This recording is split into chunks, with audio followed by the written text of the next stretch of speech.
Hello friends, Hindi audio book में आपका स्वागत है।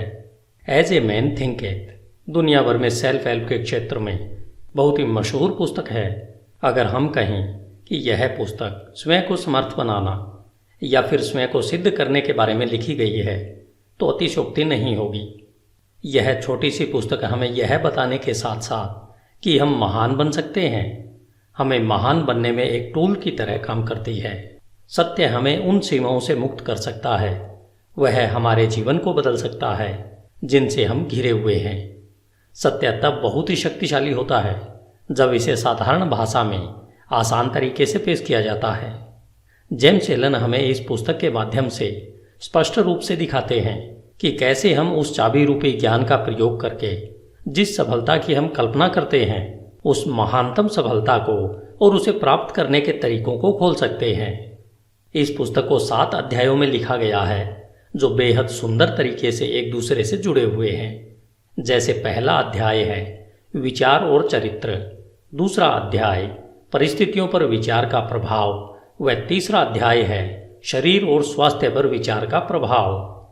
इसी तरह से यह लयबद्ध तरीके से आगे बढ़ती है, वह आपको विचार शक्ति का पूरा परिचय करवाती है। यह पुस्तक आपको यह बताती है कि किस तरह हम अपने विचार रूपी यंत्र का प्रयोग कर सकते हैं। जेम्स कहते हैं कि हम वास्तव में वही हैं जो हम सोचते हैं। हमारा चरित्र हमारे विचारों का फल है। आप अपने भाग्य के निर्माता हैं।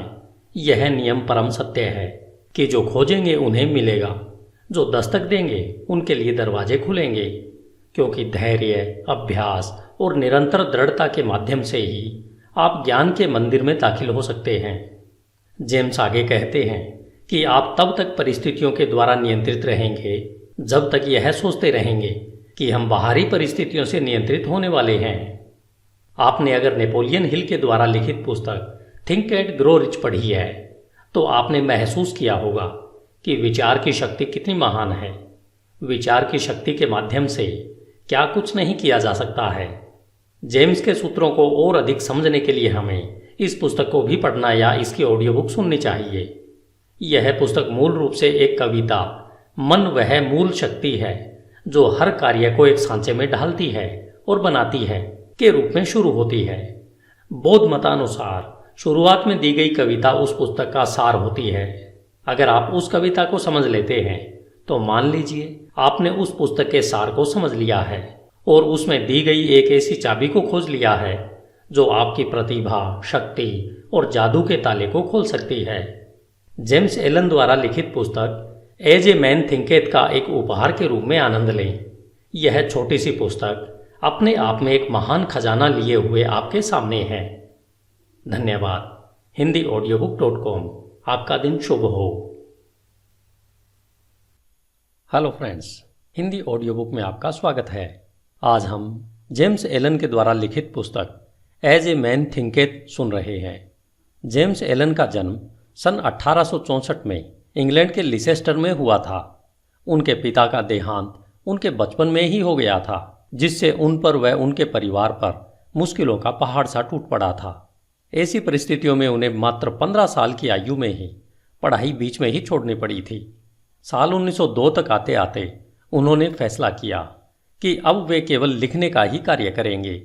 इस दौरान उन्होंने अपने लेखन कार्य को कॉन्ट्रैक्टर्स के माध्यम से भी किया। अपनी पहली पुस्तक फ्रॉम पॉवर्टी टू पावर पूरी करने के बाद वे इंफ्राकॉम, जो कि इंग्लैंड का दक्षिणी पश्चिम तट है, वहां पर आकर बस गए थे। जेम्स वहां अपनी मृत्यु पर्यंत साल 1912 तक रहे। जेम्स एलन ने अपने जीवन में 19 बेहद सफल व ज्ञानवर्धक पुस्तकें लिखी हैं। आज आप जिस पुस्तक एज ए मैन थिंकेथ को सुनने जा रहे हैं यह उनकी सर्वश्रेष्ठ पुस्तक मानी जाती है। यह पुस्तक विचार की शक्ति पर एक निबंध नहीं है, बल्कि ध्यान, खोज और अनुभव का बहुआयामी फल है। यह पुस्तक सभी स्त्रियों और पुरुषों को इस सत्य को खोजने में मदद करने की कुंजी है कि वे स्वयं खुद के निर्माता हैं। वे अपने सुख दुख व ज्ञान अज्ञान के मुख्य शिल्पकार उनके खुद के विचार ही होते हैं। इनका निर्माता उनका खुद का मन ही होता है। James Allen, Ilfracombe, England. अध्याय 1 विचार और चरित्र। HindiAudiobook.com। हम वैसे ही हैं जैसा हम अपने मन में सोचते हैं। इस मुहावरे ने केवल हमारे संपूर्ण अस्तित्व को ही नहीं समेटा है, बल्कि यह हमारे संपूर्ण जीवन की हर एक दशा, दिशा और परिस्थितियों पर पूर्ण रूपेण खरा उतरता है। हमारा चरित्र हमारे संपूर्ण विचारों का ही संपूर्ण फल है। हम वास्तव में वही हैं जो हम सोचते हैं। जैसे बिना बीज के एक पौधा नहीं उग सकता, उसी तरह हमारे विचारों में छिपे हुए बीजों के बिना हमारा कोई भी कर्म उत्पन्न नहीं हो सकता। यह सूत्र उन सभी कर्मों पर भी बिना शर्त लागू होता है जिन्हें हम स्वप्रेरित या अपूर्व योजित या फिर जिन्हें सोच समझकर किया जाता है। विचारों का मूल कर्म है और यही हमारे सुख दुख का फल है। अतः हम जो भी फल पाते हैं, चाहे वो मीठे हों या कड़वे, ये सभी हमारे विचारों का ही परिणाम होते हैं। हम आज जो भी हैं वह सब हमारे मन में उत्पन्न होने वाले विचारों के द्वारा रचित और निर्मित हैं। यदि हम अपने मन में अज्ञान से ओत प्रोत बुरे विचारों को पनपने देते हैं और सदा उन्हें ही पालते रहते हैं, तो हम अपनी ओर दुख व दर्द को ही आकर्षित कर रहे हैं और जल्द ही हम दुख से घिरे होंगे, जो हमारे बुरे विचारों का ही परिणाम होगा। इसके विपरीत यदि हमारे मन में हम स्वस्थ और हितकर विचार रखेंगे, तो आनंद और सुख हमारा उसी तरह पीछा करेंगे जैसे धूप में परछाई हमारा पीछा करती है। पुरुष और स्त्री किसी नियम के द्वारा कौशल से रची रचना नहीं है, बल्कि ये तो एक उन्नति है। विचारों का जितना प्रभाव पूर्ण और दृढ़ परलोक में है, उतना ही प्रभाव इस भौतिक जगत में भी है। एक महान और ईश्वरीय चरित्र कोई संयोग से नहीं उत्पन्न होता, बल्कि वह लगातार सही ईश्वरीय विचार सोचने और उनसे लगातार संबंध बनाए रखने से संभव है। इसी प्रक्रिया के द्वारा नीच और पशुवृत्ति वाले मनुष्य लगातार पोषित किए जा रहे हैं, जो दुष्ट व घृणित विचारों का ही परिणाम है। हम खुद के विचारों के द्वारा ही अच्छे या बुरे इंसान बनते हैं। हमेशा हम अपने विचारों की शस्त्रशाला में उन शस्त्रों का संधान करते रहते हैं जिनका प्रयोग हम हमेशा अपने नाश के लिए करते रहते हैं। हम उन उपकरणों को भी बनाते रहते हैं जिनके द्वारा हम अपने जीवन को सुखद, आनंदमय और शांति में बनाते हैं। वह साथ ही साथ समाज को भी इसका लाभ देते हैं। हम सही विचारों के चुनाव से व उनके सच्चे प्रयोग के द्वारा दिव्यता और पूर्णता तक उठ सकते हैं। गलत या बुरे विचारों के प्रयोग के द्वारा हम पशु से भी नीचे स्तर तक गिर सकते हैं। इन दोनों चरम चरित्रों के बीच में ही सभी चरित्र स्तर होते हैं, जिनके निर्माता, कारीगर, पालक व स्वामी हम स्वयं होते हैं। इस युग की सबसे ऊर्जावान, ताकतवर, विश्वास से भरा हुआ दिव्य वचन और दिल को सुख देने वाला आत्मा से संबंधित यह सत्य है कि तुम अपने विचारों के मालिक, चरित्र को ढालने वाले, अपनी परिस्थिति, वातावरण और भाग्य के कारीगर और रचयिता खुद हो। शक्ति, बुद्धि और प्रेम की सत्ता और स्वयं के विचारों के स्वामी तुम खुद हो और तुम्हारे पास ही रूपांतरणकारी व पुनरुत्थान की शक्ति है, जिसके द्वारा तुम खुद को वो बनाते हो जो बनाना चाहते हो। हर परिस्थिति को नियंत्रित करने की चाबी तुम्हारे हाथों में है। तुम अपने हर हाल के स्वामी होते हो, यहां तक कि अपनी सबसे कमजोर और दुराचारी परिस्थिति के मालिक भी तुम खुद ही होते हो। उस समय तुम एक कमजोर और बेकार, मूर्ख घर के मालिक होते हो जो अपने परिवार को गलत ढंग से चला रहा होता है। जब तुम अपनी इस दशा के बारे में सोचते हो और उस सूत्र को जिससे तुम्हारा अस्तित्व है को अपनी पूरी ताकत लगाकर ढूंढते हो, तब तुम एक बुद्धिमान स्वामी के नजरिए से अपनी सभी शक्तियों को बुद्धिमत्ता पूर्वक निर्देशित करते हो और अपने विचारों को एक सुखद, फलदायी रूप देने लगते हो। इसे ही एक बुद्धिमान व जागरूक मालिक कहते हैं, जो अपने विचारों के नियमों को खोजकर अपने जीवन को सही दिशा देता है। इस प्रकार खोज, प्रयोग, आत्मविश्लेषण और अनुभव के द्वारा अपने विचारों के सूत्र खोजकर आप भी एक बेहतरीन मालिक बन सकते हैं। आप जानते हैं कि सोने और हीरे को खोजने के लिए गहन खनन करनी पड़ती है। इसी तरह तुम अपनी आत्मा की खान में गहरा खोदोगे, तभी अपने अस्तित्व से जुड़े हर सत्य जान पाओगे। यदि तुम अपने विचारों को देखो, नियंत्रित करो और उन्हें बदलते हो और दूसरों व अपने जीवन और परिस्थितियों में हो रहे बदलावों के कारण और प्रभावों को महसूस कर, देखकर धैर्यपूर्ण अभ्यास और परख करो। अपने हर अनुभव को, यहाँ तक कि हर दिल के छोटे छोटे बदलावों को भी स्वयं के बारे में आए बदलावों के बारे में जानने के लिए प्रयोग करो, जिससे समझ, बुद्धि और शक्ति जो तुम्हें प्राप्त हो रही है उसे महसूस करो। फिर तुम शायद बिना चूके इस सत्य को सिद्ध कर सकते हो कि तुम अपने चरित्र को बनाने वाले हो, अपने जीवन को सही सांचे में ढालने वाले हो और अपने भाग्य के निर्माता तुम ही हो। इस दिशा में आगे बढ़ते हुए यह नियम परम सत्य है कि जो खोजेंगे उन्हें अवश्य मिलेगा, जो दस्तक देंगे उनके लिए दरवाजे अवश्य खुलेंगे, क्योंकि दृढ़ता, धैर्य और अभ्यास के द्वारा ही तुम ज्ञान के उज्जवल मंदिर में प्रवेश कर सकते हो। धन्यवाद। HindiAudiobook.com। आपका दिन शुभ हो। हिंदी ऑडियो बुक में आपका स्वागत है। अध्याय 2, परिस्थितियों पर विचार का प्रभाव। आप अपने मन को एक बगीचे के समान समझकर या तो उसे बुद्धिमानी से जोत सकते हैं या फिर उसे लापरवाही से अपने आप बढ़ने दे सकते हैं, परंतु उसे चाहे जोता जाए या उसे खाली छोड़ा जाए या उसकी उपेक्षा की जाए, उसमें कुछ न कुछ उगेगा जरूर, या कहें कुछ न कुछ फलीभूत अवश्य होगा। अगर उसमें कोई बीज नहीं बोए जाते तो अनावश्यक व बेकार के खरपतवार के बीज उसमें गिरते रहेंगे और वे उग आएंगे। एक माली अपने बगीचे में अनावश्यक खरपतवार को समय समय पर निकालता रहता है और उसमें वही फल फूल और पेड़ पौधे आदि लगाते हैं जिसकी माली को चाह होती है या कहें आवश्यकता होती है। हमें भी अपने मन रूपी बगीचे को एक माली की तरह लगातार देखभाल करते रहना चाहिए। अशुद्ध, बेकार, अनावश्यक और अनुचित विचारों को पहचान कर अपने मन से निकाल फेंकना चाहिए। वह आवश्यक, शुद्ध, उपयोगी और उत्पादक विचारों को फलों और फूलों की तरह सहेज कर उनकी उचित प्रकार से देखभाल करते रहना चाहिए। इस प्रक्रिया का पालन करते हुए उचित समय अवधि में आप जान पाओगे कि आप ही अपनी आत्मा के प्रमुख माली और रक्षक हो। आप ही अपने जीवन के निर्देशक हो। आप ही अपने अंदर विचारों के नियमों को प्रकट कर पाते हो। आप ही हमेशा बढ़ती सत्यता से यह भी समझ पाते हो कि कैसे आपके विचार की शक्तियां और मन के अन्य घटक आपके सच्चे चरित्र, सकारात्मक परिस्थितियां और उज्जवल भाग्य का निर्माण करने के काम में लगे हुए हैं। विचार और चरित्र एक समान होते हैं क्योंकि माहौल और परिस्थितियों के द्वारा ही चरित्र निर्मित होता है और प्रकट होता है। इस प्रकार आप हर समय यह देखेंगे कि आपके जीवन की बाहरी परिस्थितियां आपके अंतर्मन के विचारों से परस्पर जुड़ाव और तालमेल में रहेंगी। इसका मतलब यह बिल्कुल नहीं है कि हर समय जैसी आपकी परिस्थिति है वह आपके पूरे चरित्र को ही दर्शाती रहती है। इसका अर्थ यह है कि वे परिस्थितियां आपकी विचारधारा के किसी आवश्यक पहलू से उस समय के लिए इतना करीब से जुड़ी हुई हैं कि वे आपकी प्रगति के लिए आवश्यक हों। आज आप जिस भी स्थिति में हैं वह सब आपकी सत्ता के नियमों के कारण ही हैं। आपको इस जगह आपके विचार ही लेकर आए हैं।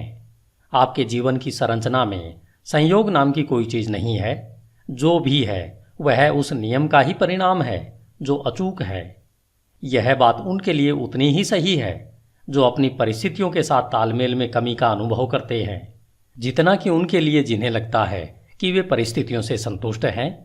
एक प्रगतिशील और जागरूक सत्ता के रूप में आप जहां पर हो वहां इसलिए हो कि आप उससे सीख कर आगे बढ़ सको। जैसे आप परिस्थिति में निहित आध्यात्मिक शिक्षण को सीख लेते हो, वह निकल जाती है और दूसरी परिस्थितियों के लिए जगह बनाती है। जब तक आप यह विश्वास करते रहोगे कि आप बाहरी परिस्थितियों द्वारा प्रभावित प्राणी हो, तब तक आप परिस्थितियों की मार खाते रहोगे। लेकिन जब आपको यह अनुभव होगा कि आप एक रचनात्मक शक्ति हो और उस छिपी हुई भूमि और बीज जिससे परिस्थितियां पनपती है पर अपना अधिकार जमा सकते हो, तब आप सही मायने में अपने खुद के स्वामी बन जाते हो। आत्म परीक्षण और आत्म संयम का अभ्यास करने वाले सभी लोग यह जानते हैं कि परिस्थितियां विचारों से ही उत्पन्न होती है। उन्होंने यह देखा है कि उनकी परिस्थितियों में फेरबदल उनकी मानसिक स्थिति में फेरबदल से सीधे अनुपात में होता है। यह सही है कि जब आप उत्सुकता से अपने विचारों की कमियों को दूर करने में स्वयं को लगा लेते हो, तब आप बहुत जल्दी प्रगति करते हैं और बहुत सारे परिवर्तनों से जल्दी ही गुजरते हैं। हर विचार रूपी बीज जिसे मन में विचारों के माध्यम से बोया जाता है वह अच्छी उपज ही देगा और देर सवेर किसी न किसी कार्य के रूप में फलता फूलता है। वह उसमें परिस्थिति रूपी फल अवश्य लगते हैं। अच्छे विचार अपने अनुरूप अच्छे फल और बुरे विचार हमेशा बुरा ही फल देते हैं। परिस्थितियों का बाहरी जगत विचार के आंतरिक जगत का निर्माण करता है। किसी इंसान को अच्छाई की चरम सीमा तक ले जाने के लिए प्रिय व अप्रिय बाहरी परिस्थितियों के वे मुख्य घटक हैं। आप अपने बोए की फसल काटने वाले स्वयं होने के नाते कष्ट और आनंद दोनों का ही अनुभव करते हो व उनसे सीखते हो। जिन्हें आप अपने पर हावी होने देते हो, ऐसी आंतरिक इच्छाओं, आकांक्षाओं और विचारों का अनुसरण करते हुए अपने जीवन की बाहरी परिस्थितियों के रूप में उनकी पूर्णता तक पहुंचते हो। उन्नति और अवनति के नियम सब जगह लागू होते हैं। कोई भी व्यक्ति जब अवनति के निचले स्तर पर या जेल जाता है तो परिस्थिति की क्रूरता के कारण नहीं, बल्कि अपने तुच्छ विचारों और निम्नतम इच्छाओं के द्वारा जाता है। एक सच्चे मन वाला व्यक्ति एकाएक ही किसी बाहरी शक्ति के दबाव में आकर अपराध से नहीं घिर जाता। उसके मन में आपराधिक सूक्ष्म विचार गुप्त रूप से पनप रहा होता है, जो अवसर मिलते ही अपनी पूरी शक्ति से प्रकट होता है। परिस्थितियां व्यक्ति को नहीं बनाती, बल्कि उस व्यक्ति का विचार जैसा है उसके लिए वैसी परिस्थिति प्रकट करती है। सिवाय हमारे स्वयं के बुरे इरादों के ऐसी कोई भी परिस्थिति नहीं होती जो हमें बुराइयों या कष्ट की ओर नीचे ले जा सके। इसी प्रकार ऐसी भी कोई स्थिति नहीं हो सकती जो हमारी बिना अच्छी और सफल आकांक्षाओं को निरंतर उपजाए, हमें पुण्य, सफलता और उससे जुड़े आनंद की ओर ऊपर न उठाए। इस प्रकार से हम यह जान जाते हैं कि अपने विचारों के स्वामी होने के नाते हम स्वयं को बनाते हैं, अपनी परिस्थितियों और वातावरण को आकार देते हैं और उसके रचयिता भी हम ही होते हैं। हम जो चाहते हैं उसे आकर्षित नहीं करते, बल्कि हम उसे अपनी ओर आकर्षित करते हैं जो हम हैं। हमारी महत्वाकांक्षाएं, हमारी पसंद और हमारी इच्छाएं कदम कदम पर निष्फल होती रहती हैं। हमारे आंतरिक विचार और इच्छाएं स्वयं की खुराक, जो चाहे अच्छा हो या बुरा, उसी के द्वारा पोषित होती है। वह दिव्यता जो हमें आकार देती है, वह हमारी आत्मा है जो हमारे अंतर्मन में है। हम स्वयं के द्वारा ही बंदी बनाए गए होते हैं। हमारे स्वयं के विचार और कर्म हमारे भाग्य के जेलर हैं। यदि वे तुच्छ हैं तो हमें बंदी बनाते हैं, और अगर वे अच्छे हैं तो हमें मुक्त करते हैं। आपने कभी न कभी यह महसूस अवश्य किया होगा कि हमें वह नहीं मिलता जिसकी हम इच्छा करते हैं या जिसके लिए प्रार्थना करते हैं, लेकिन आपको पता है कि हमें वह मिलता है जो हम सही तरीके से कमाते हैं, क्योंकि हमारी इच्छाएं और प्रार्थनाएं तभी पूर्ण होती हैं जब वे हमारे विचारों और कर्म से तालमेल में होती हैं। इस दृष्टिकोण से देखें तो परिस्थितियों से लड़ने का हमारे जीवन में क्या अर्थ है? इसका सीधा सा अर्थ है कि हम हमेशा बाहरी प्रभावों से लड़ते रहते हैं, वह साथ ही साथ उसके कारणों को अपने मन में पोषित व संरक्षित करते रहते हैं। यह कारण या तो जागरूक बुराई या फिर अजागरूक कमजोरी का रूप धारण कर लेता है, लेकिन चाहे वह जो कुछ भी हो, वह धारण करने वाले के प्रयत्नों को दृढ़ता से रोकता है और किसी हल को खोजने को मजबूर करता है। हम में से ज्यादातर लोग अपनी परिस्थितियों में सुधार लाना चाहते हैं, परंतु स्वयं में बिल्कुल भी सुधार नहीं लाना चाहते, और इसलिए हम बंधन में रहते हैं। यदि हम सच्चे आत्म परीक्षण से मुंह नहीं छिपाएं तो हम कभी भी वह पाने से वंचित नहीं होंगे जो हमारा दिल चाहता है। यह सभी भौतिक विषयों के लिए उतना ही सही है जितना कि दैवी विषयों के लिए। यदि हम केवल संपत्ति प्राप्त करना चाहते हैं तो अपने लक्ष्य को पाने से पहले हमें अपने महान व्यक्तिगत त्याग करने के लिए तैयार होना चाहिए, और हम में से वे सशक्त और शांत जीवन चाहते हैं उनके लिए तो कितना और कुछ करना होगा। कुछ लोग जो गरीबी से बाहर निकलना चाहते हैं, वे हमेशा इस बात के लिए व्याकुल रहते हैं कि उनके आसपास का माहौल और घरेलू सुख सुविधाएं सुधरने चाहिए, लेकिन इन परिस्थितियों को बदलने के लिए किए जाने वाले काम से जी चुराते रहते हैं। वे मानते हैं कि अपने मालिक जहां वे काम करते हैं उसे धोखा देते रहते हैं, क्योंकि उन्हें लगता है कि उन्हें बहुत कम तनख्वाह मिलती है, इसलिए वे जो कर रहे हैं वह सही है। ये लोग इस साधारण से मूलभूत सिद्धांत को नहीं समझ पा रहे हैं जो कि सच्ची समृद्धि का आधार है, और न केवल अपनी गरीब स्थिति से बाहर निकलने के लिए योग्य हैं, बल्कि बुरी परिस्थितियों के बारे में सोच सोचकर उसे वास्तव में अपने जीवन में आकर्षित कर लेते हैं। ऐसे लोग कमजोर, आलसी और हमेशा भ्रमित विचारों में जी रहे होते हैं। कुछ अमीर लोग हैं जो पेटुपन की वजह से लगातार दर्दनाक बीमारियों से ग्रस्त हैं। वे इन बीमारियों से छुटकारा पाने के लिए ढेर सारा पैसा खर्च तो करना चाहते हैं, परंतु ज्यादा खाने की आदत को बदलने के लिए तैयार नहीं है। वे ज्यादातर चटपटे और मजेदार खाने की अपनी इच्छा को हमेशा संतुष्ट करना चाहते हैं और अच्छा स्वास्थ्य भी चाहते हैं। ऐसे लोग अच्छे स्वास्थ्य के लिए अयोग्य हैं क्योंकि उन्होंने स्वस्थ जीवन के पहले सिद्धांत को अभी तक नहीं सीखा है। कुछ मालिक हैं जो गलत रास्ते से धन कमाकर अमीर और ज़्यादा अमीर होना चाहते हैं, जिसके लिए वे चालाकी से सही वेतन न देकर ज़्यादा काम करवाना चाहते हैं। ऐसे मालिक समृद्धि के बिल्कुल योग्य नहीं है। जब इनका प्रतिष्ठा और समृद्धि दोनों ही मामलों में दिवाला निकल जाता है, तब ये लोग परिस्थितियों को दोष देते रहते हैं, लेकिन वे यह नहीं जानना चाहते कि अपनी इस परिस्थिति के वे ही पटकथा लेखक हैं। ये 3 उदाहरण मात्र इस सत्य को बताने के लिए कहे गए हैं कि लोग अपनी परिस्थितियों को बिना जाने निरंतर उन विचारों और इच्छाओं को प्रोत्साहित कर रहे हैं जो उन अच्छे फल से संभवतः तालमेल नहीं खाते हैं जो वे चाहते हैं। वे ऐसा करते हुए अच्छे फल को निरंतर निष्फल कर रहे हैं।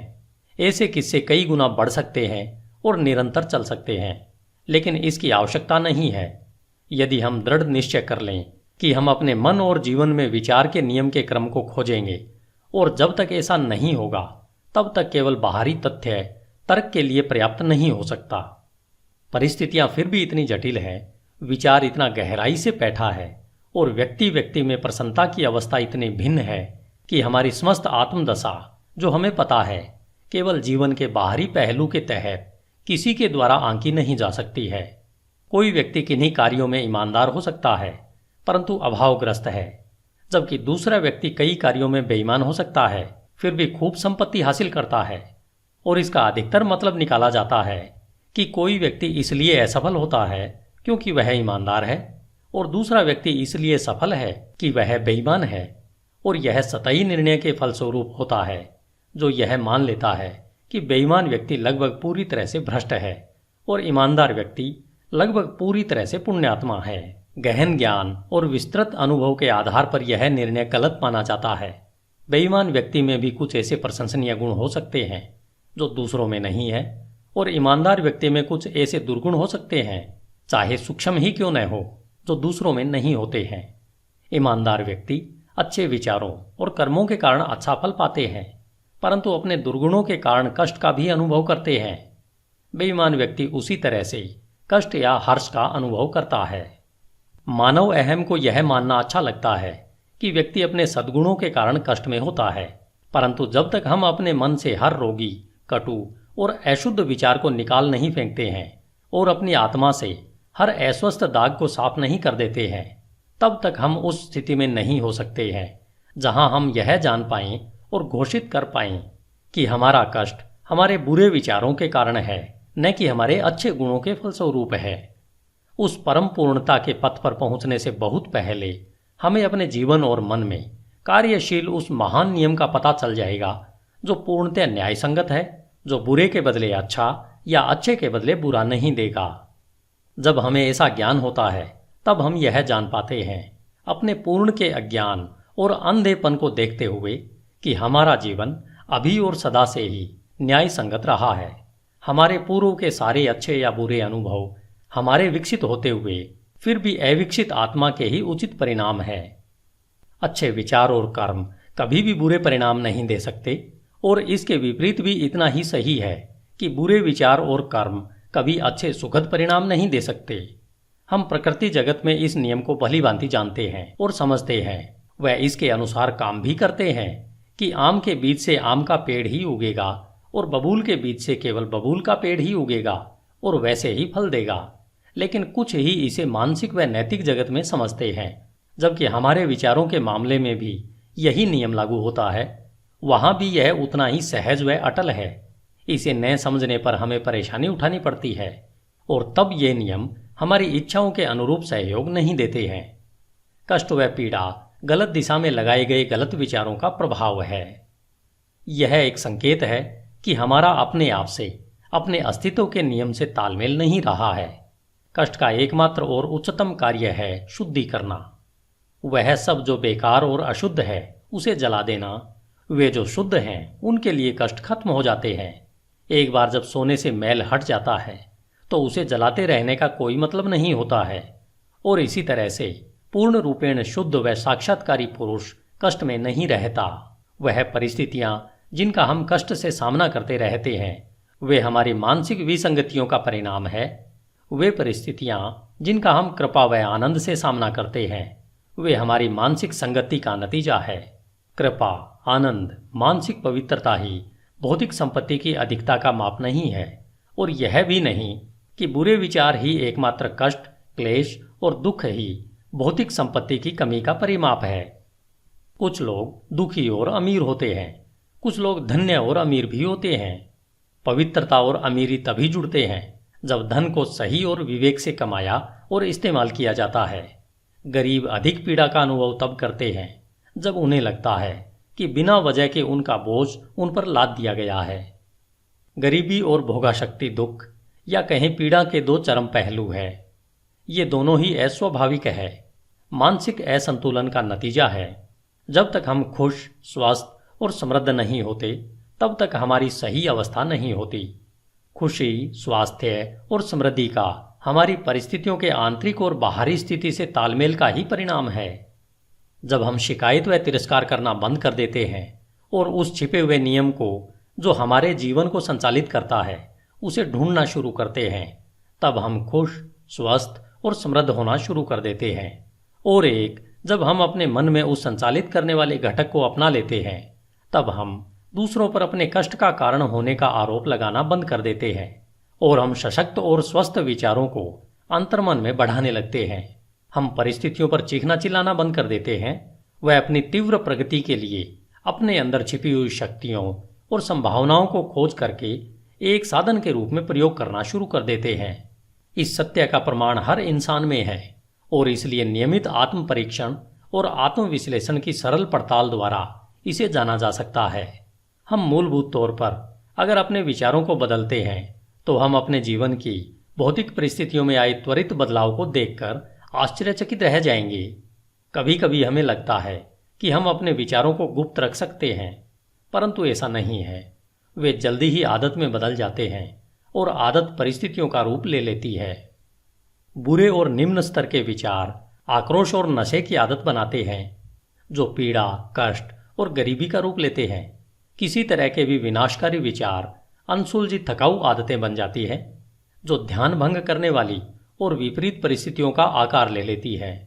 डर, संशय और अनिर्णायक विचार कमजोर और बेमेल आदतों का रूप ले लेते हैं, जो असफलता, गरीबी और निर्भरता की परिस्थितियों के रूप में आकार लेती है।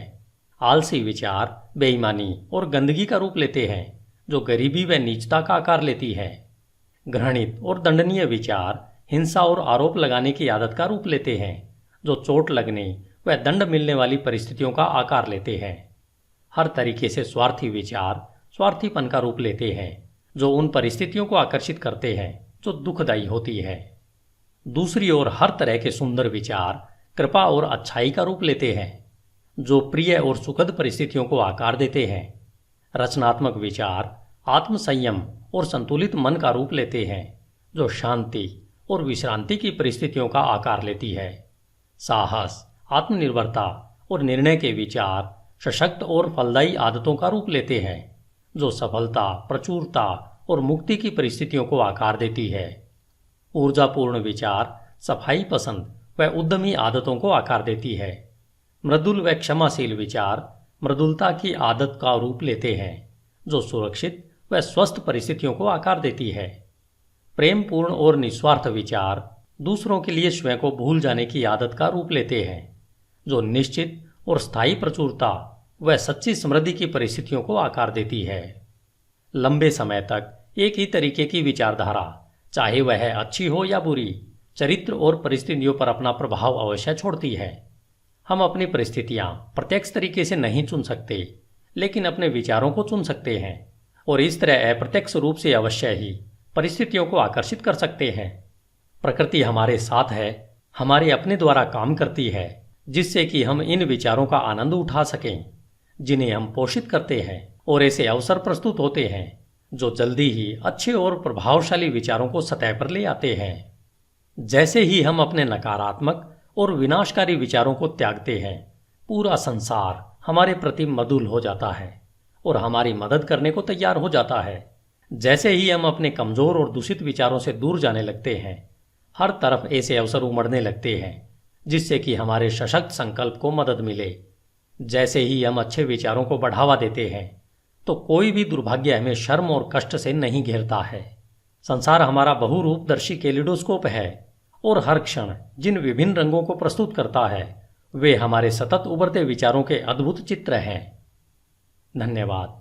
HindiAudiobook.com। आपका दिन शुभ हो। Hello friends, Hindi audio book में आपका स्वागत है। अध्याय 3, शरीर और स्वास्थ्य पर विचार का प्रभाव। As a man thinketh, written by James Allen. हमारा शरीर हमारे मन के आदेशों का अक्षरशः पालन हमेशा एक सेवक की तरह करता है। यह मन के हर क्रियाकलापों का पालन करता है, चाहे फिर वे सोच विचार कर चुने गए हों या स्वतः प्रकट हुए हों। मन के दूषित, नकारात्मक व बुरे विचारों के कारण हमारा शरीर बीमार पड़ जाता है, जिससे हम पतन की ओर अग्रसर होते हैं। और अगर हमारे मन में खुश, सुंदर, स्वस्थ और सकारात्मक विचार हैं तो इनकी आज्ञा पर हमारा शरीर सुंदर, सफल और यौवन से भरपूर सुसज्जित हो जाता है। रोग और स्वास्थ्य की भी परिस्थितियों की तरह हमारे विचारों में जड़ें होती है। रोगग्रस्त विचार अपने लिए आपके शरीर को बीमार बना लेंगे। समय समय पर हुई रिसर्च में यह पाया गया है कि डर के विचार व्यक्ति को उतनी ही जल्दी मार डालते हैं जितनी जल्दी एक बंदूक की बुलेट। वे लाखों लोगों को निरंतर इसी तरह धीरे धीरे मार रहे हैं। जो लोग किसी जानी पहचानी या अनजान बीमारी के डर में रहते हैं, बीमारी उन्हें देर सवेर अपनी पकड़ में ले ही लेती है।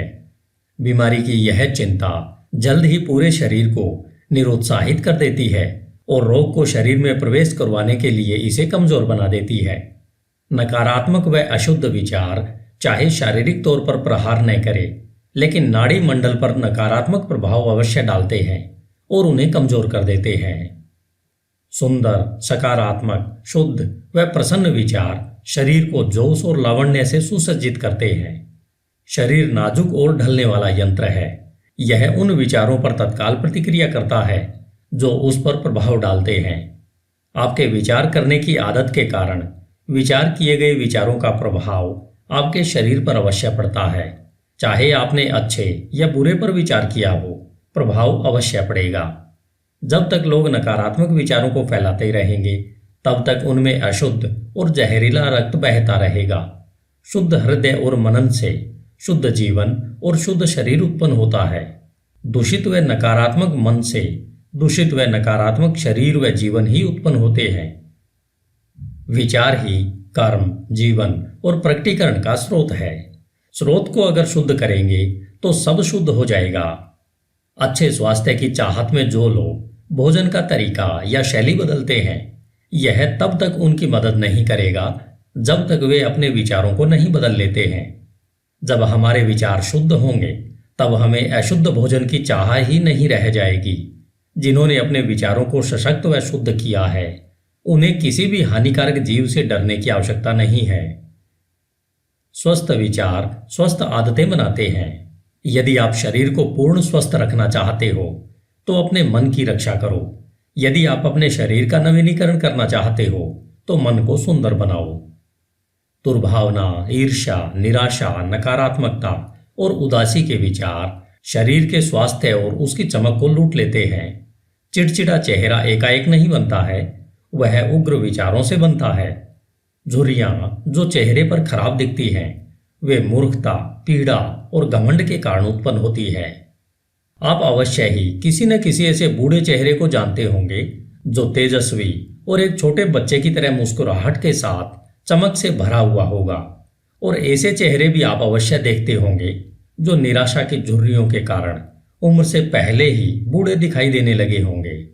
एक चेहरा खुशी व सकारात्मकता का व दूसरा चेहरा नकारात्मकता व बुरे निराशाजनक विचारों का परिणाम है। एक सशक्त शरीर, चमकीला, खुश और शांत चेहरा तब तक ही रह सकता है जब तक आप अपने मन में हर्ष, सद्भावना और शांत विचारों को आने की खुली छूट देते हो। बुजुर्ग लोगों के चेहरों पर सहानुभूति की झुर्रियां होती है जो सशक्त और शुद्ध विचारों से बनती है, लेकिन बहुत सी नकारात्मक भावनाओं द्वारा भी बनती है। इनमें हम तब तक फर्क नहीं कर सकते जब तक उनके विचारों को न जान लें। जिन्होंने धर्मसंगत जीवन जिया है उनका जीवन एक अस्त होते सूर्य की तरह शांतिपूर्ण, स्तब्ध और मृदुल हो चुका होता है। हाल ही में मैंने एक दार्शनिक को उनकी मृत्युशैया पर देखा। वो उम्र के अलावा बूढ़े नहीं थे। उनकी मृत्यु उतनी ही मीठी और शांतिपूर्ण थी जितना उनका जीवन था। शारीरिक बीमारियों को दूर भगाने के लिए खुश दिल विचारों से अच्छा कोई डॉक्टर नहीं है। दुख और शोक की काली परछाई को हटाने के लिए सद्भावना जैसी तसल्ली देने वाली कोई चीज नहीं हो सकती।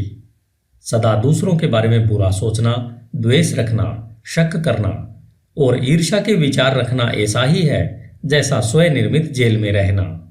परंतु सबके बारे में अच्छा सोचना, सबके साथ खुश रहना, धैर्य के साथ यह सीखना कि उनमें केवल अच्छाई ही देखना, ऐसे निस्वार्थ विचार स्वर्ग की ओर ले जाते हैं।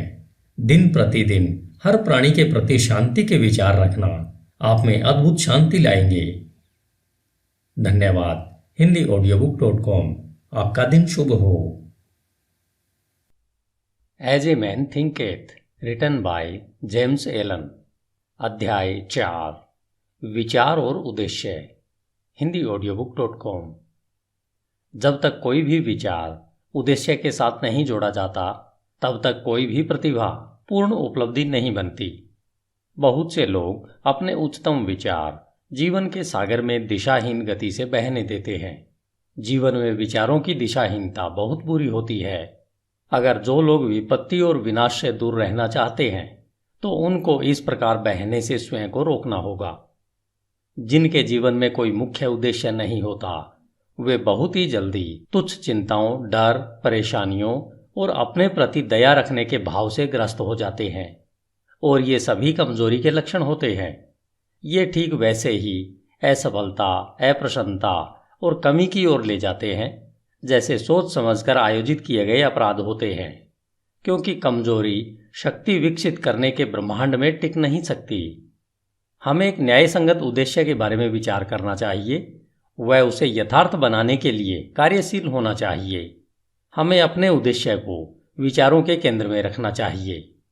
उद्देश्य बनाते समय हमारी प्रकृति कैसी है उसके अनुसार वह आध्यात्मिक या फिर भौतिक लक्ष्य का रूप ले सकता है। परंतु वह जो भी हो, हमें उस उद्देश्य पर दृढ़ता से अपनी विचार शक्ति को केंद्रित करना चाहिए। हमें इस उद्देश्य को अपना उच्चतम कर्तव्य बनाकर उसकी प्रगति के लिए स्वयं को समर्पित कर देना चाहिए।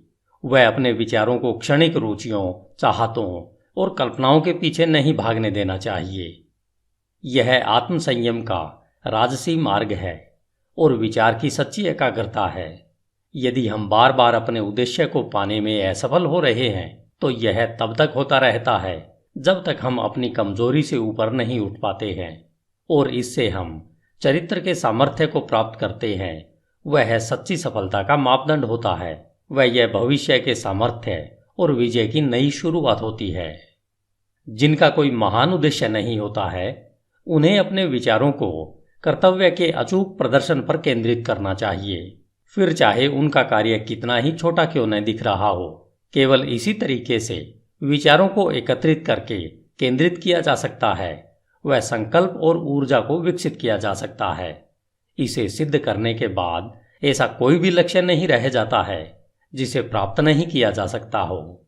कमजोर आत्मा अपनी कमजोरी को जानते हुए और इस सत्य में विश्वास रखते हुए कि सामर्थ्य प्रयत्न और अभ्यास द्वारा विकसित की जा सकती है, वह तुरंत ही प्रयत्नशील हो जाती है और प्रयत्नों द्वारा सदा विकसित होती रहती है और अंत में दिव्य रूप में सशक्त हो जाती है। जैसे शारीरिक तौर पर कमजोर लोग सतर्क और धैर्यपूर्ण प्रशिक्षण द्वारा अपने आप को सशक्त बना सकते हैं, वैसे ही कमजोर विचार वाले लोग सही सोच का अभ्यास करके अपने आप को सशक्त बना सकते हैं। दिशाहीनता व कमजोरी को दूर करके किसी भी उद्देश्य के साथ सोचना उन सशक्त लोगों की श्रेणी में पहुंचना है जो कि सफलता प्राप्ति के लिए एक मार्ग के रूप में पहचानते हैं और जो सब परिस्थितियों को अपने अनुकूल बनाते हैं और जिनके विचार सशक्त हैं, वे बिना किसी डर से कोशिश करते हैं और कुशलता से उसे प्राप्त करते हैं। अपने लक्ष्य निर्धारण के बाद हमें मानसिक तौर पर उसको प्राप्त करने का एक सीधा मार्ग बिना दाएं बाएं देखे तैयार करना चाहिए। अपने अंदर छुपे हुए संशय व डर को शक्ति से निकाल फेंकना चाहिए। ये वे विच्छेदक तत्व हैं जो प्रयत्न की सीधी रेखा को तोड़कर उसे तिरछा, अप्रभावी व बेकार बना देते हैं। संशय और डर के भाव के विचारों से कभी कुछ भला नहीं हो सकता है। वे हरदम असफलता की ओर ले जाते हैं। उद्देश्य, ऊर्जा, करने की शक्ति और सभी सशक्त विचार तब रुक जाते हैं जब मन में संशय और डर के विचार घुस जाते हैं। कुछ करने की इच्छा इस ज्ञान से उभरती है कि हम कुछ कर सकते हैं। संशय और भय ज्ञान के सबसे बड़े शत्रु हैं और वह लोग जो उसे बढ़ावा देते हैं उन्हें मारते नहीं बल्कि वे हर कदम पर निष्फल होते रहते हैं। जिन्होंने संशय और भय पर विजय पा ली है उन्होंने असफलता को जीत लिया है। उनका हर विचार सामर्थ्य से जुड़ा हुआ है और सभी परेशानियों का साहस के साथ सामना कर उन्हें बुद्धिमानी से वश में किया जा सकता है। उनके उद्देश्य वातावरण के हिसाब से बोए जाते हैं और वे ऐसे फल फूल देते हैं जो समय से पहले नहीं गिर जाते हैं। बिना किसी भय के उद्देश्य से जुड़ा हुआ विचार रचनात्मक शक्ति बन जाता है। वे जो यह जानते हैं वे तैयार हैं भटकते विचारों और उतरते चढ़ते संवेदनाओं की गठरी से ज़्यादा कुछ उच्चतम और सशक्त बनने के लिए जो यह करते हैं। अपने विचारों को अपने उद्देश्य के साथ जोड़ते हैं। वे अपनी मानसिक शक्ति के जागरूक और बुद्धिमान शासक बन जाते हैं। धन्यवाद। HindiAudiobook.com। आपका दिन शुभ हो। As a man thinketh, James Allen. अध्याय 5। उपलब्धि में विचार एक घटक। HindiAudiobook.com। आप जो भी पाते हो या पाने में असफल होते हैं तो यह सब आपके विचारों का सीधा सीधा नतीजा है। इस न्यायपूर्ण व्यवस्थित संसार में जहां संतुलन की कमी विनाश ला सकती है वहां व्यक्तिगत जिम्मेदारी अवश्य पूर्ण होनी चाहिए। आपकी ताकत या कमजोरी, सफलता या असफलता, जय या पराजय, सुख या दुख जैसी कोई भी दशा केवल आपकी ही है, किसी दूसरे की नहीं है। जैसा आप सोचते हैं वैसे ही आप हो। जैसा आप सोचते रहते हैं वैसे ही आप बन जाते हैं। सशक्त लोग कमजोर लोगों की मदद तब तक नहीं कर सकते जब तक कमजोर लोग मदद लेने के लिए तैयार नहीं होते। जिस मजबूती को वे दूसरों में देखते हैं उन्हें अपने प्रयत्नों के द्वारा उस सामर्थ्य को विकसित करना होगा। केवल और केवल हम खुद ही अपनी दशा को बदल सकते हैं। दबाने वाले व दबने वाले वास्तव में अपने आप को सताने में सहयोगी होते हैं, बल्कि देखने में यह लगता है कि वे एक दूसरे को सता रहे हैं। पूर्ण ज्ञान कर्म के नियम को दबाने वाले की कमजोरी में और दबाने वाले की दुष्प्रयुक्त शक्ति में देखता है। पूर्ण प्रेम दोनों के कष्ट को देखकर किसी का भी हनन नहीं करता। पूर्ण करुणा दबाने वाले और दबने वाले दोनों को ही अपनाती है। जिन्होंने कमजोरी पर विजय पा ली है और सभी स्वार्थी विचारों को त्याग दिया है, जो न तो अत्याचारी हैं और न ही वह जिन पर अत्याचार हो रहा है, वे मुक्त हैं। कुछ पाने से पहले, जो चाहे सांसारिक वस्तुएं हों, हमें अपने विचारों को अति भोगवादी होने से ऊपर उठाना चाहिए। हमें सफलता पाने के लिए सभी स्वार्थों को नहीं तो कुछ को तो छोड़ना ही होगा। अगर हमारे सभी विचार भोगवादी हैं, जिससे हम न तो ठीक प्रकार से सोच सकते हैं और न ही ठीक योजना बना पाते हैं, इसलिए हम ज्यादातर क्षेत्रों में असफल होते हैं। हमने अभी तक अपने विचारों को प्रभावशाली तरीके से नियंत्रित नहीं किया है और इसलिए हम गंभीर जिम्मेदारियों को अपनाने के योग्य नहीं होते। हम न तो अकेले कोई कार्य करने में स्वतंत्र हैं और न ही अकेले खड़े रहने में। हमने जो विचार चुने हैं हम उनके द्वारा सीमाबद्ध हैं। बिना त्याग के न तो प्रगति हो सकती है न कोई उपलब्धि मिल सकती है। वह हमारी सांसारिक सफलता इस बात के सीधे अनुपात में होगी कि हमने किस हद तक स्वार्थी भोगाशक्त विचारों पर काबू पा लिया है और अपने मन को अपनी योजनाओं के विकास और अपने संकल्प और आत्मविश्वास को सशक्त करने में लगाया है। हम जितनी उच्चता अपने विचारों में लाएंगे उतने ही ज्यादा धर्म संगत, सही और आदर्शवादी हम बन पाएंगे और उतनी ही ज़्यादा हमारी सफलता होगी। वह हमारी उपलब्धियां उतनी ही अधिक आशीर्वादित व स्थायी होंगी।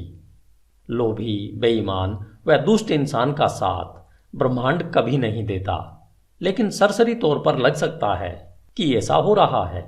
वह ईमानदार, उदार हृदय व पुण्यात्मा की मदद करता है। समस्त योगों के महान शिक्षकों ने यह अलग अलग तरीके से दुनिया को बताया है कि इसको जानने व सत्य साबित करने के लिए आपको विचारों को उच्च करके अपने आप को पुण्यात्मा बनाने में कार्यरत रहना है। बौद्धिक उपलब्धियां ज्ञान की खोज या जीवन और प्रकृति में सुंदरता व सत्य की खोज में अर्पित विचारों का नतीजा है। ऐसी उपलब्धियां कई बार महत्वाकांक्षाओं व अभिमान से जोड़ी जा सकती हैं, परंतु वे इन विशेषताओं का परिणाम नहीं है, वरन लंबे और कठिन परिश्रम का व शुद्ध और निस्वार्थ विचारों का स्वाभाविक नतीजा है। आध्यात्मिक उपलब्धियां पवित्र महत्वाकांक्षाओं की सिद्धि है। जो लोग लगातार पुण्य व उच्च विचारों की भावना रखते हैं, जो उन सब पर चिंतन करते हैं जो शुद्ध व निस्वार्थ हैं, सूर्य और चंद्र की पूर्णता की तरह अवश्य ही अपने चरित्र में पुण्यात्मा व ज्ञानी बनते हैं और एक प्रभावशाली और धनी स्थिति तक ऊपर पहुंचते हैं। हम संसार में उच्च सफलता पा सकते हैं और आध्यात्मिक लोक में भी उच्च स्थिति तक उठ सकते हैं, और दंभी, स्वार्थी व दूषित विचारों को अपने में समाकर हम कमजोर और दुर्भाग्यशाली स्थिति में गिर सकते हैं। सही विचार द्वारा प्राप्त विजय को केवल सार्थकता द्वारा ही बनाए रखा जा सकता है। जब सफलता मिलना तय होता है तो बहुत से चूक जाते हैं और शीघ्र ही असफलता को चखते हैं। समस्त उपलब्धियां चाहे व्यापार, बौद्धिक या आध्यात्मिक जगत में हो, निश्चित रूप से निर्देशित विचारों का फल है और उसी नियम के अधीन है और उसका वही तरीका है।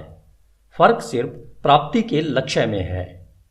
वे जिन्हें बहुत कम मिलता है उन्हें थोड़ा त्याग भी करना चाहिए, और जो ज्यादा प्राप्त करते हैं उन्हें ज्यादा त्याग करना चाहिए।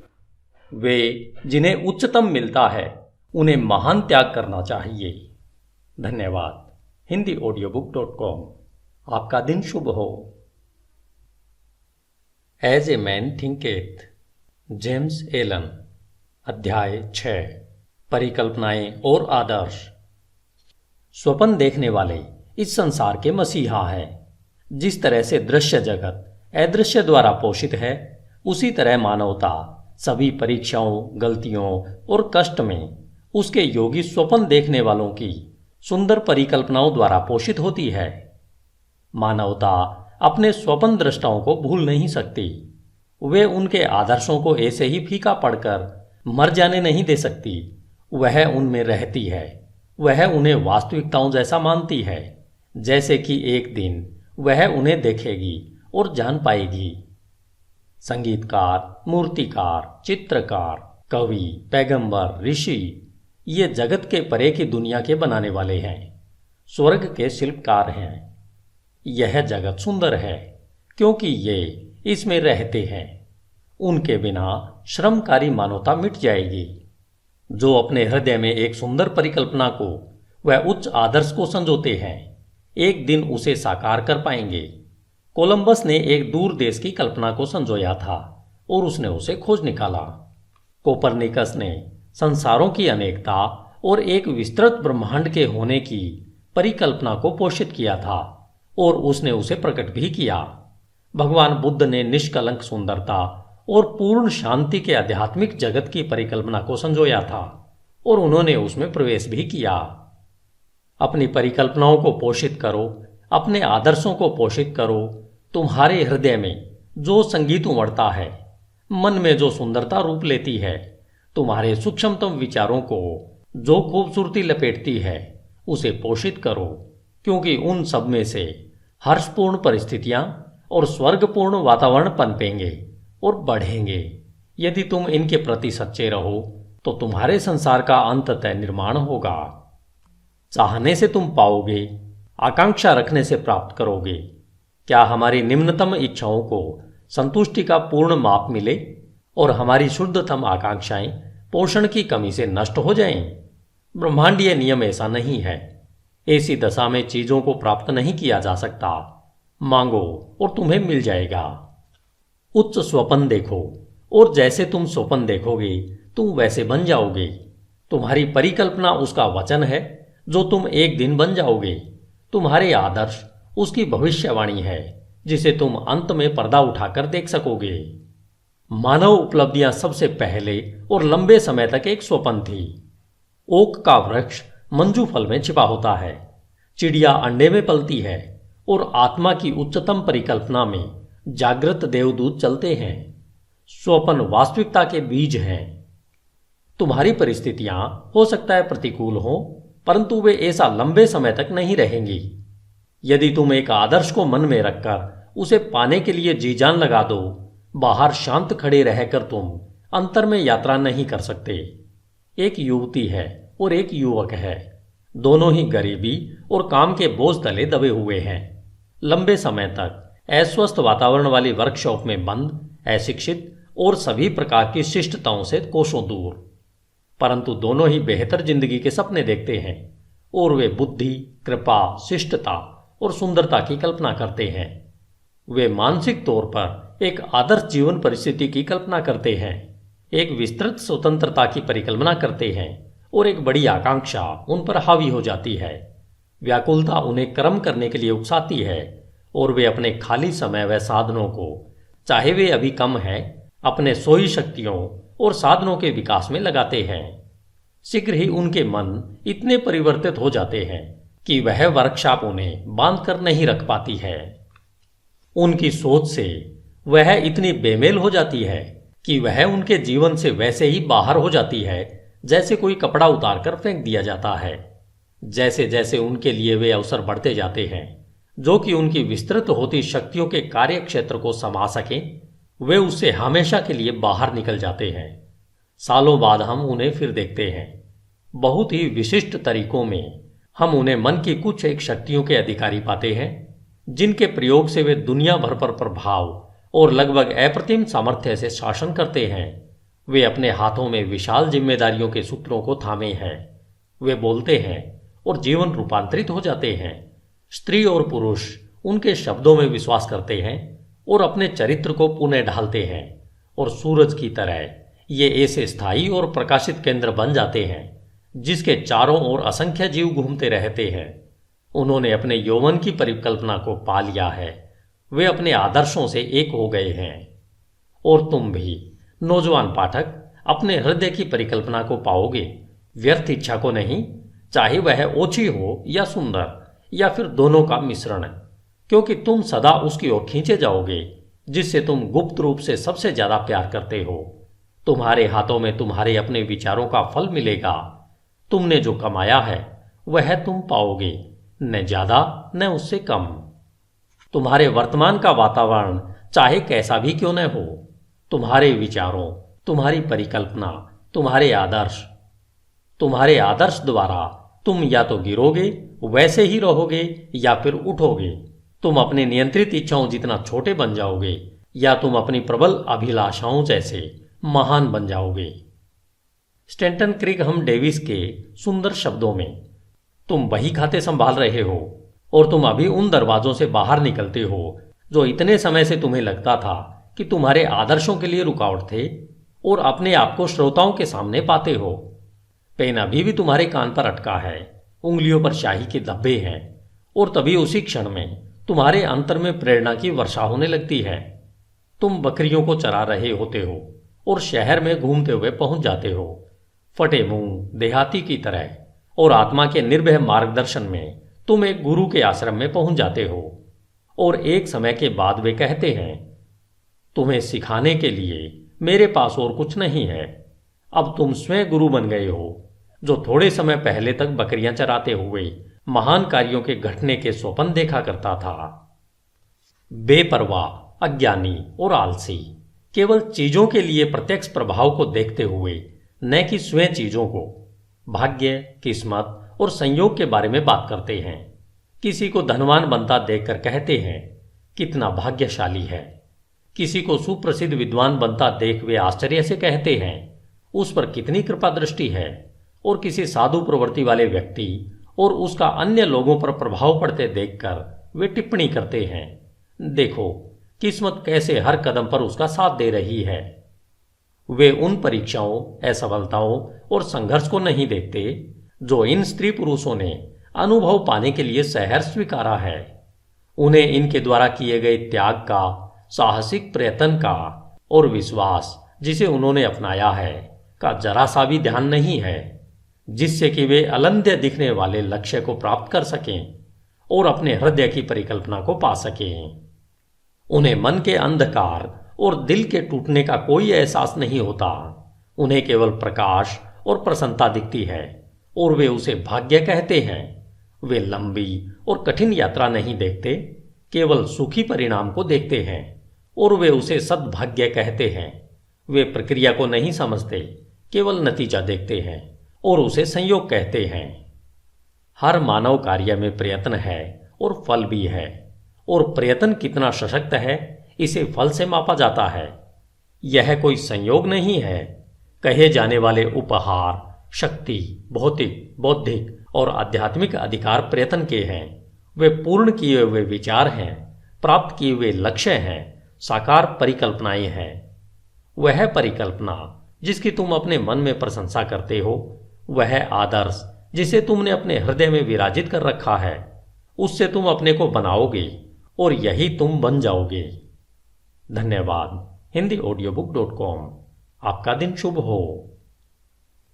As a man thinketh, James Allen. अध्याय 7, प्रशांति। hindiaudiobook.com। मन की शांति ज्ञान का एक सुंदर मणि है। वह आत्मसंयम के लंबे और धैर्यपूर्ण प्रयत्न का नतीजा है। उसकी उपस्थिति परिपक्व अनुभव का और नियम व विचारों के उच्च ज्ञान व कार्यकलाप का चिन्ह है। हम उसी मात्रा में शांत होते हैं जितना हम विचार विकसित अस्तित्व के रूप में स्वयं को समझते हैं, क्योंकि ऐसा ज्ञान विचार के फलस्वरूप निश्चित ही दूसरों को समझने की क्षमता रखता है। और जैसे हम सही समझ को विकसित करते हैं और कारण व प्रभाव के आधार पर आंतरिक भावनाओं व विचारों को अधिक स्पष्टता से समझते हैं, हम चीखते चिल्लाते नहीं और चिंतित व दुखी नहीं होते। हम संतुलित, वचनबद्ध और शांत रहते हैं। वे लोग जो शांत हैं, जिन्होंने स्वयं को नियंत्रित करना सीखा है, जानते हैं कि स्वयं को दूसरों के माफिक कैसे बनाया जाए, और ये दूसरे बदले में शांत लोगों की आध्यात्मिक सामर्थ्य का सम्मान करते हैं और यह सोचते हैं कि उससे सीख सकते हैं और उस पर भरोसा कर सकते हैं।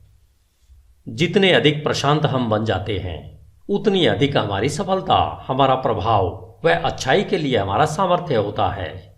उदाहरण के लिए, साधारण सी बिक्री करने वाले लोग भी जैसे जैसे अपने आत्मनियंत्रण और समभाव को बढ़ा देंगे, उनकी व्यावसायिक प्रचुरता बढ़ती जाएगी, क्योंकि लोग ऐसे लोगों के साथ ही काम करना पसंद करेंगे जिनका व्यवहार अच्छा व स्थिर है। सशक्त और शांत लोगों को सदा सम्मान मिलता है, वह उनसे प्यार किया जाता है। वे प्यासी भूमि में छांव देने वाले पेड़ या फिर तूफान में पनाह देने वाली चट्टान की तरह होते हैं। शांत हृदय, मीठा स्वभाव व संतुलित जीवन किसे पसंद नहीं है। इससे कोई फर्क नहीं पड़ता कि वर्षा होती है या सूरज चमकता है, या इन आशीर्वादों को पाने वालों के जीवन में क्या परिवर्तन आते हैं। वे हरदम मधुर और शांत रहते हैं। वह चरित्र की विशिष्टता जिसे शांतता कहते हैं, संस्कृति का आखिरी सबक है। वह जीवन का फूलना है, आत्मा का फलना है।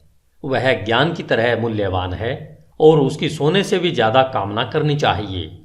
हाँ, उत्कृष्ट सोने से भी ज्यादा। पैसे को पाने की चाह कितनी तुच्छ लगती है जब उसकी तुलना एक शांत जीवन, जो सत्य के सागर में लहरों के नीचे आंधी तूफान की पहुंच से परे शाश्वत शांति में बसता है। हम ऐसे कितने ही लोगों को जानते हैं जो अपने जीवन को अप्रिय बना लेते हैं, जो अपने विस्फोटक गुस्से के कारण वह सब जो मधुर और सुंदर है उसे तबाह कर देते हैं, जो अपने चरित्र की शिष्टता का नाश कर देते हैं और मन मुटाव पैदा कर देते हैं। यह एक प्रश्न है कि क्या बड़ी मात्रा में लोग अपने जीवन को तबाह नहीं करते हैं, और क्या वे नासमझी और आत्मनियंत्रण की कमी के कारण अपने जीवन की खुशियों को मार नहीं देते। हम अपने जीवन में ऐसे कितने कम लोगों से मिलते हैं जो शांत होते हैं, जिनमें अद्भुत शिष्टता होती है, जो कि एक परिपक्व चरित्र की विशेषता है। हाँ, अनियंत्रित गुस्से से मानवता आवेश में आती है, अनियंत्रित दुख से उत्तेजित हो जाती है, व्यग्रता और संयम से प्रभावित होती है। केवल वे ज्ञानी जिनके विचार नियंत्रित व शुद्ध हैं, आत्मा की तेज हवाओं और तूफानों व हवा को काबू में ला सकते हैं। तूफान में डांवाडोल आत्मा, चाहे तुम कहीं भी क्यों न हो, चाहे किसी भी परिस्थितियों में क्यों न रहते हो, यह जानती है कि जीवन के समुद्र में पवित्रता के द्वीप मुस्कुरा रहे हैं और तुम्हारे आदर्शों का उजला किनारा तुम्हारे आने का इंतजार कर रहा है। विचारों की पतवार को अपने हाथों में कसकर पकड़ कर रखो। तुम्हारी आत्मा के जहाज में प्रबल स्वामी आराम करता है, वह केवल सोता है, उसे जगाओ। आत्मनियंत्रण सामर्थ्य है, सही विचार श्रेष्ठता है, शांतता शक्ति है। अपने हृदय से कहो, शांत रहो, स्थिर रहो। धन्यवाद। HindiAudiobook.com। आपका दिन शुभ हो।